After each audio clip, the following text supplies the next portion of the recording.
Nah, sekarang kita akan lanjut ke subtopik kedua dari pembentukan kelompok, yaitu individual behavior in group setting. Yang pertama-tama akan kita bahas adalah tentang faktor yang mempengaruhi interaksi kelompok. Nah, perlu teman-teman ketahui bahwa di dalam kelompok akan terdapat yang namanya norma sosial. Norma ini akan membentuk perilaku serta dapat memaksa orang lain untuk bertindak sesuai norma yang memang diperlakukan di dalam kelompok. Sehingga harapannya anggota kelompok ini akan patuh terhadap norma tersebut. Kemudian faktor kedua adalah peran sosial. Apa sih yang dimaksud sama peran sosial? Nah, peran sosial ini adalah ekspektasi dari kelompok tentang harapan perilaku dari anggotanya. Jadi diharapkan anggotanya itu memiliki perilaku misalnya rajin, kemudian cepat tanggap, dan lain sebagainya.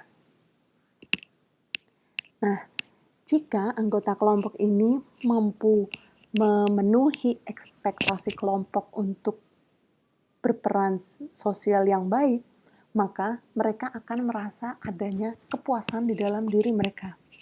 Karena mereka tahu telah melakukan hal baik dan itu beneficial untuk kelompoknya. Ada eksperimen di psikologi yang sangat terkenal tentang peran sosial. Ternyata peran sosial ini bisa menjadi hal yang sangat powerful atau ekstrim dan dapat mempengaruhi identitas individu. Nah, eksperimen ini berjudul Zimbardo's Experiment at Stanford University. Nah, eksperimen ini bisa dibilang sangat kontroversial karena peneliti membangun penjara di basement Departemen Psikologi Universitas Stanford dan mereka membayar mahasiswanya untuk berperan sebagai penjaga dan tahanan. Hasil penelitiannya, ternyata mahasiswa yang tadi diminta hanya berperan atau berpura-pura menjadi penjaga dan tahanan, mereka ternyata terbawa peran itu sendiri. Bagi mereka yang berperan sebagai penjaga atau guardian, mereka ternyata menjadi sangat abusive dan bahkan melakukan perilaku agresif terhadap tahanan. Sementara pemeran tahanan justru mereka mengalami kecemasan dan ketakutan. Nah, ini sekilas ilustrasi dari penelitian Zimbardo. Kita akan lihat videonya.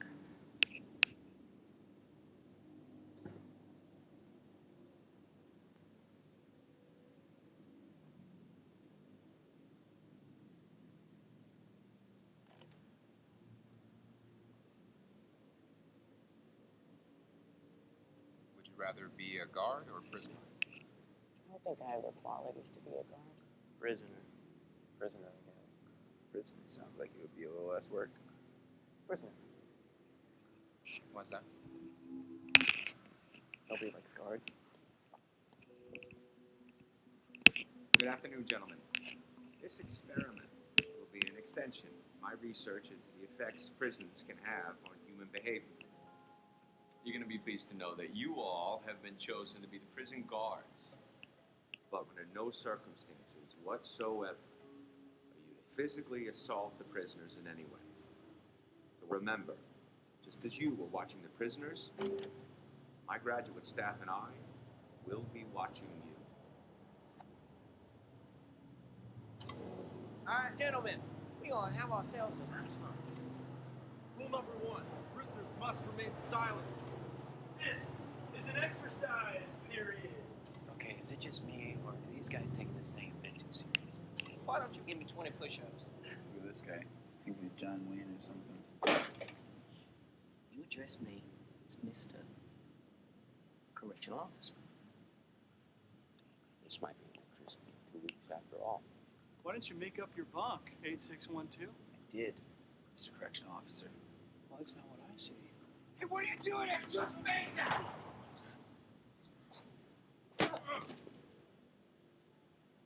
What was that?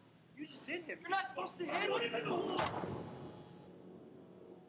Should we step in? No. Let the guards figure it out. Let's see where it goes. Good evening, gentlemen. How about we make this one a night to remember? This is all real. They won't let you go. They won't let us leave. Those are not prisoners. Those are not subjects. Those are boys, and you are harming them. Let me out of here! I want out! I want out now! You thought you were gonna get some playtime in the yard, boy? Is that what you thought this was gonna be? I had no idea it would turn out this way.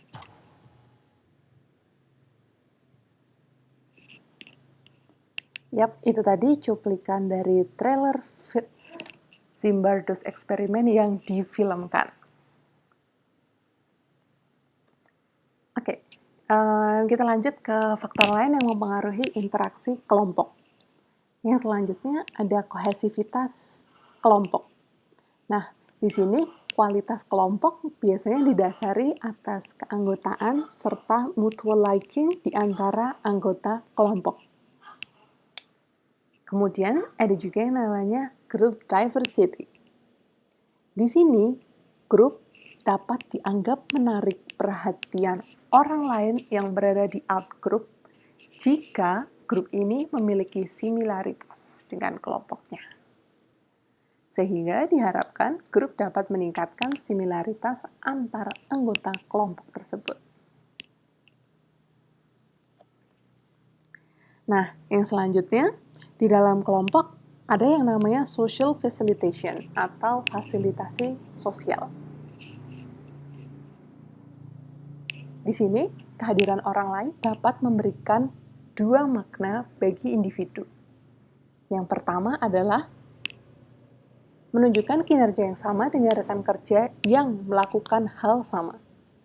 Kemudian, yang kedua, menunjukkan kinerja di depan penonton yang mengobservasi perilaku kita.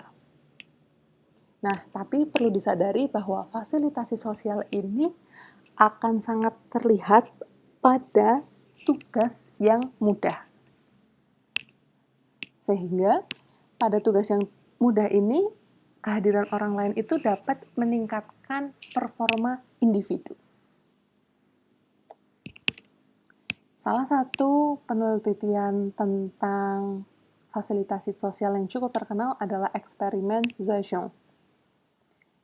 Di sini cukup unik karena Zhejiang meneliti perilaku kecoa yang terpengaruh dengan keberadaan peers-nya. Peers-nya di sini bukan manusia, tapi sama-sama kecoa. Nah, jadi di sini diceritain bahwa peneliti ini meletakkan hal yang tidak disenangi oleh kecoa, yaitu cahaya terang di ujung jalan. Kemudian di sini peneliti mengukur waktu yang dibutuhkan oleh kecoa untuk menghindari cahaya dengan cara menuju ke arah sebaliknya, yaitu ke arah cahaya gelap. Nah, hasil eksperimen Zhejiang ini memperlihatkan bahwa ketika kecoa ini ditempatkan pada lorong yang mudah atau kita samakan sebagai tugas yang mudah, kemudian ada kecoa lain yang sengaja diletakkan di sekitar tugas yang diberikan, ternyata kecoa ini tuh bisa menyelesaikannya dengan waktu yang cepat.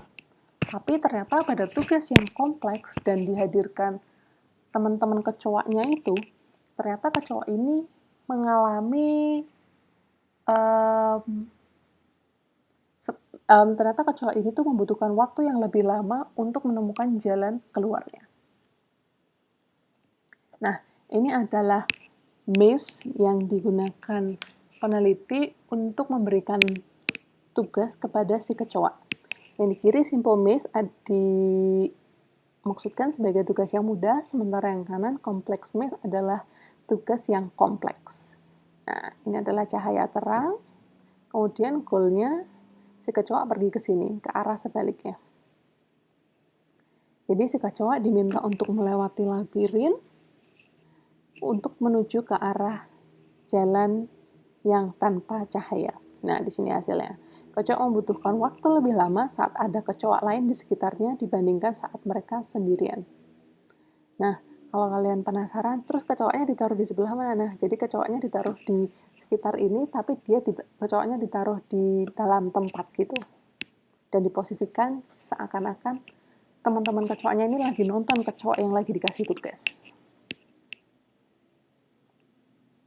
Nah, kesimpulan dari penelitian Zhang adalah kehadiran orang lain ternyata dapat meningkatkan psychological arousal. Jadi ketika kita lagi ditonton orang lain, kita tuh jadi lebih bersemangat. Tapi itu pada tugas yang mudah. Atau tugas yang kita memang sudah terbiasa untuk melakukannya. Tapi di sisi lain, pada tugas yang dirasa memiliki tingkat kesulitan lebih tinggi, ternyata kehadiran orang lain ini bisa menurunkan performa individu. Nah, kenapa sih kok bisa kejadian kayak gitu? Ternyata kehadiran orang lain itu bisa membuat kita menjadi memperhatikan bagaimana orang lain mengevaluasi diri kita. Kita jadi aware terhadap kehadiran orang lain. Kemudian, kehadiran orang lain juga dapat membuat kita terdistraksi dari tugas yang seharusnya kita selesaikan. Nah, ini ada salah satu ilustrasi video dari teman-teman kelas psikologi komunikasi tentang fasilitasi sosial. Pernah nggak sih kalian ngerasa kinerja kalian lebih buruk ketika ada orang lain? Pernah. Kadang. Pernah sih. Lumayan berpengaruh sih kalau orangnya deket, tapi kalau nggak terlalu deket-deket banget sih kayaknya nggak terlalu ngaruh juga. Ketika aku ditonton, aku merasa kayak aku tuh memiliki beban yang lebih untuk aku itu bisa memberikan yang terbaik buat mereka. Nah, terus kalau misalnya kalian terganggu, apa yang bakal kalian lakuin? Kayak ya udah kita bakal nyari tempat. Aku bakal nyari tempat yang lebih nyaman. Pertama sih menegur, tapi kalau menegur nggak bisa, paling ya pindah tempat. Kalau misalnya udah nggak bisa ya paling nyerah aja sih, kayak udah ya udah. Atau kalian pernah nggak dengan kehadiran orang lain malah membuat kinerja kalian semakin baik? Nah, itu aku juga pernah. Ada sih, tapi itu kayak jarang banget. Tergantung pekerjaannya sih. Kadang kalau misalnya dilihatin kita kayak jadi lebih kayak fokus. Nah, dari pendapat teman-teman tadi bisa disimpulkan bahwa teman-teman mengalami salah satu fenomena psikologi yang disebut dengan fasilitasi sosial atau social facilitation. Sejak dahulu kala, fenomena fasilitasi sosial ini sudah mulai disoroti. Siapa sangka apabila kehadiran orang lain, entah sebagai audiens atau sebagai kompetitor, dapat memiliki pengaruh atas performance seseorang. Untuk itu, muncul beberapa penelitian yang berusaha mengungkap fenomena fasilitasi sosial ini. Ada eksperimen kecoak Zhang dan eksperimen faktor dinamogenik triplet menemukan bahwa kehadiran kompetitor mampu meningkatkan performansi subjek. Sedangkan untuk eksperimen tikus albino Harlow dapat ditarik beberapa poin menarik, di antaranya yang pertama, fasilitasi sosial tidak bergantung pada pembelajaran atau pengalaman sebelumnya. Selain itu, fasilitasi sosial juga tidak bergantung pada faktor imitasi maupun rasa iri. Namun, fasilitasi sosial mungkin bergantung pada usia subjek. Sedangkan menurut eksperimen Bond, hasilnya ditemukan bahwa saat diberikan tugas yang mudah, terdapat 44,2% mahasiswi mampu belajar lebih cepat ketika mereka sendirian.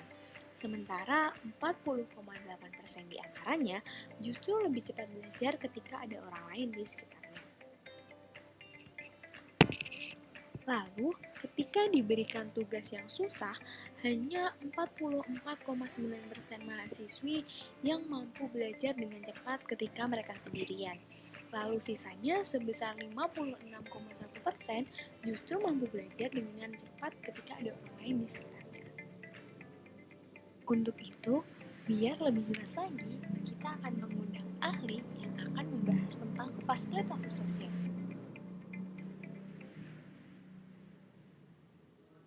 Fasilitasi sosial merujuk pada meningkatnya respon dominan individu karena kehadiran individu lainnya secara fisik. Nah, individu lain ini tidak berinteraksi maupun tidak berkomunikasi dengan individu yang sedang mengerjakan tugas. Menurut Zajong, dalam teorinya, kehadiran orang lain dapat meningkatkan rangsangan fisiologis dan membuat kita lebih fokus terhadap hal-hal yang kita kerjakan, terutama hal-hal yang sederhana. Inilah yang disebut evaluation apprehension. Ketika kita memandang evaluasi orang lain terhadap diri kita dapat meningkatkan rangsangan dan berkontribusi terhadap terjadinya fasilitasi sosial. Namun, rangsangan fisiologis dari kehadiran individu lain tidak akan efektif untuk tugas yang kompleks. Nah, inilah yang menyebabkan pekerjaan yang rumit justru akan semakin buruk hasilnya ketika individu dikelilingi oleh orang banyak.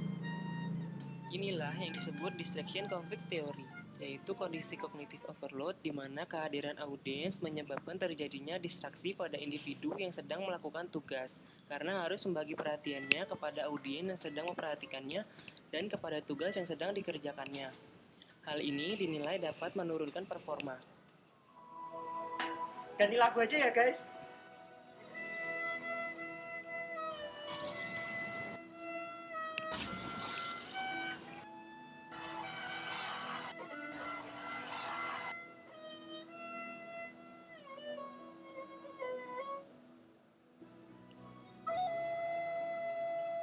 Jadi, bagaimana fasilitasi sosial yang ada di kehidupanmu?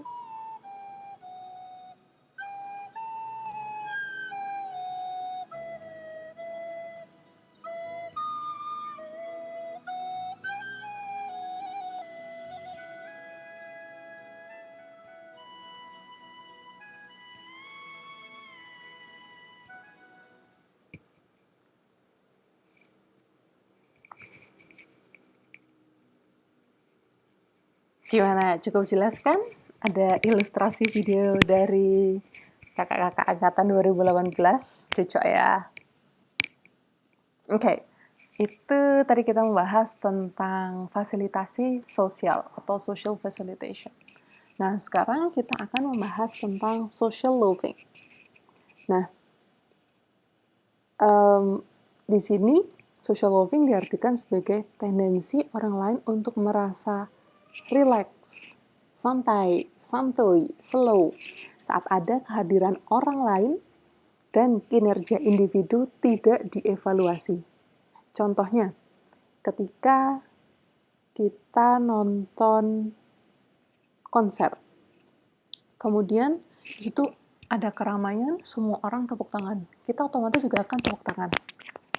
Tapi karena kinerja kita tidak dievaluasi, maksudnya adalah tepuk tangan kita kan nggak dievaluasi tuh. Acintia tepuk tangannya kurang keras atau Acintia tepuk tangannya terlalu keras. Jadi kita bisa aja pura-pura tepuk tangannya kecil karena kita merasa, oh teman-teman yang lain tepuk tangannya udah keras kok. Aku sudah terwakili oleh mereka atau suaranya sudah cukup keras kok. Jadi aku partisipasi kecil aja nggak apa-apa lah. Kayak gitu. Nah, uniknya, dari 150 studi tentang social loving, mayoritas yang melakukan adalah laki-laki. Disinyalir karena perempuan lebih banyak memiliki fokus pada relational interdependence, yang berfokus pada relasi interpersonalnya. Sehingga perempuan harus ikut berpartisipasi aktif. Nah, social loving ini bentuknya sebenarnya macam-macam. Kalau di kerja kelompok, misalnya nggarap tugas bersama-sama, mungkin kan teman-teman ada juga yang free rider. Alah aku nyumbang nama tak wae lah, kan udah digarap sama si A yang lebih rajin, si B yang udah tahu macam-macam. Seperti itu. Sering melakukan? Nah, ini adalah skema kehadiran orang lain terkait dengan perilaku individu. Kehadiran orang lain di sini dapat menyebabkan social facilitation atau social loving. Di sini kehadiran orang lain yang mengindikasikan bahwa kinerja individu itu dievaluasi dapat menyebabkan adanya alertness, evaluation, apprehension, distraction, conflict, seperti yang tadi sudah diilustrasikan di dalam video, sehingga akan terjadi yang namanya arousal. Nah, pada tugas yang mudah bisa meningkatkan performa individu. Namun, pada tugas yang kompleks ternyata justru menurunkan performa individu. Di sisi lain, di sini kehadiran orang lain pada jenis tugas individu yang tidak dapat dievaluasi justru bisa menyebabkan kesadaran bahwa oh ya udah nggak dievaluasi yuk, santai wae gitu. Sehingga individu akan merasa rileks. Nah, di bagian bawah yang social loving ini berbanding terbalik dengan yang social facilitation. Karena adanya kondisi rileks, sehingga pada tugas yang mudah akan terjadi impaired performance. Sementara pada tugas yang kompleks justru performanya meningkat.